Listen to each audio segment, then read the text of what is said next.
Assalamu alaikum. It's always a pleasure to be participating in GIS and today in Gulf Ibaki session, which a collaboration that I do believe will be an added value for both society.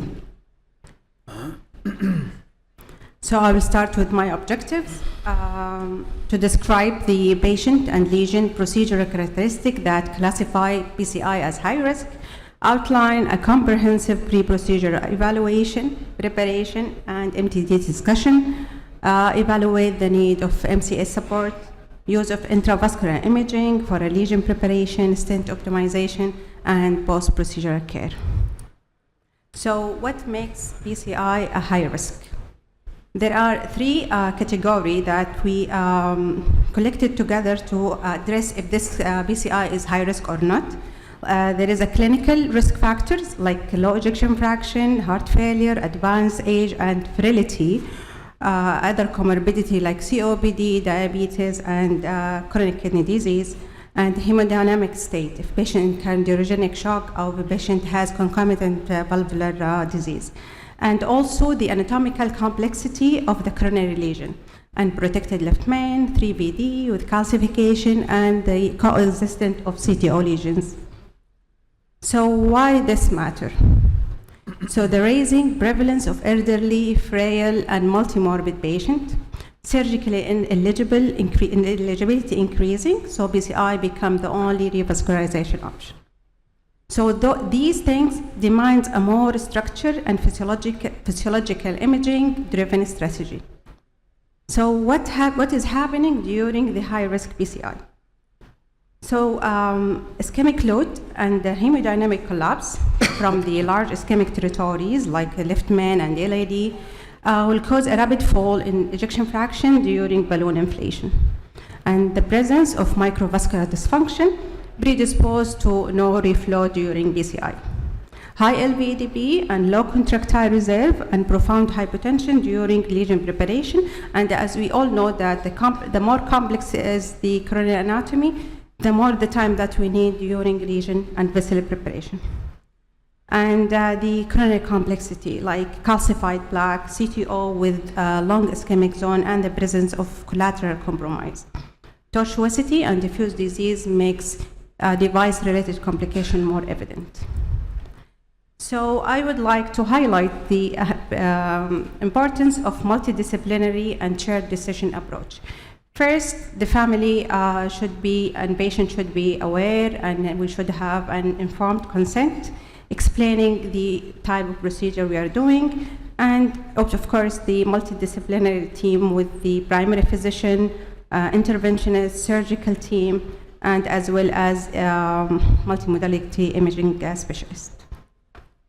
So this is the required technical skills and training infrastructure requirement for different high-risk procedure we are doing, like CTO, left main, bifurcation, calcified lesion, and multivessel PCI.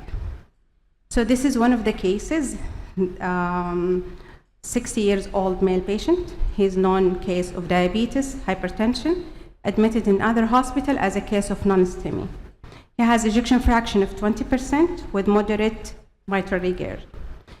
Coronary angiography showed mid-eccentric 60% plaque, LAD proximal 70% disease, then diffuse disease, LCX proximal 90% stenosis, and there is no significant disease in left PDA. RCA small, non-dominant with diffuse disease. So refer to our hospital for CABG. So the diagnostic angiogram, we don't have it because it's from other hospital. I will show our PCI angiogram. So we did an MDT meeting. We calculated the syntax score. It was 28, and STS score more than 6, which deemed it high risk for vascular cardio surgery intervention. And he has poor target for grafting. So we decided for high risk protected PCI to left main LAD with ECMO and intra-aortic balloon support. So while preparing the patient for the next step intervention, he developed a ventricular arrhythmia, requires DC shock, and was intubated, and intra-aortic balloon was inserted. So this is the angiogram in our hospital. So as you see, there is an ulcerative plaque in left main with 70 to 60% stenosis, proximal dominant circ showing 90% stenosis, and proximal LAD, and all the way it's diffusely disease. That makes the grafting is not suitable. So, of course, we have to do imaging to decide the plaque morphology and the vessel diameter. So the LAD is 2.4 to 2.8 mid-LAD, and left main 7.6, but there is no area of proximal landing in left main, so we'll proceed for BCI LAD to left main. In the procedure, we decided to do BCI to the proximal circ as it's dominant, and we are afraid it's the only vessel can provide us support during the intervention in LAD and left main. Then we moved to preparation of the left main with 2.75 12 NC balloon as well as the LAD. We did stenting to the LAD left main using 3.528 Zion Sky Point. And we did ostial flare and POT and post dilation for the LAD stent. Again, we did an IVUS to see the stent expansion and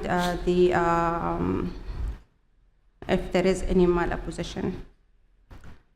So this is our angiogram after we finished the stenting, but if you see the distal to the stent, it's very diffusely diseased with significant stenosis. So I decided to put another stent in distal, mid-LAD to distal.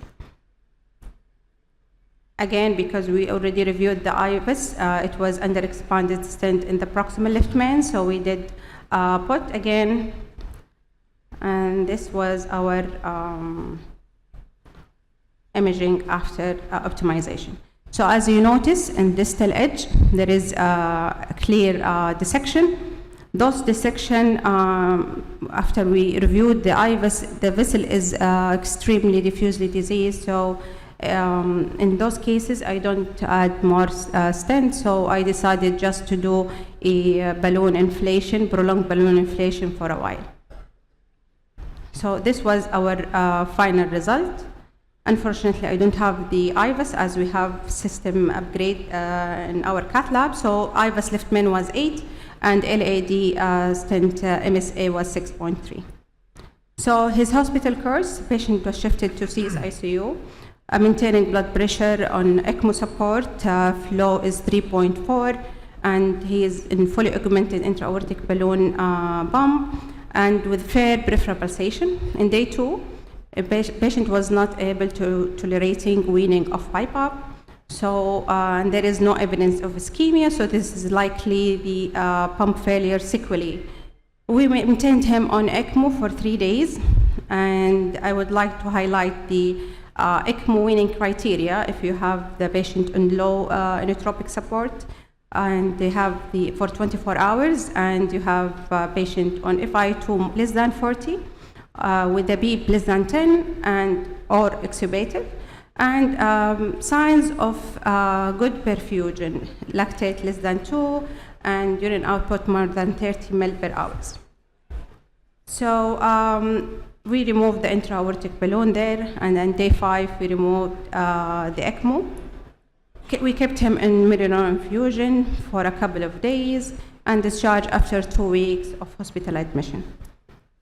So the strategy to success, it's good clinical assessment and risk stratification, MDT approach, pre-procedure planning and addressing the challenges, prepare for hemodynamic support, use intravascular imaging, intra-procedure decision and complication management, and post-procedure care and follow-up. Thank you.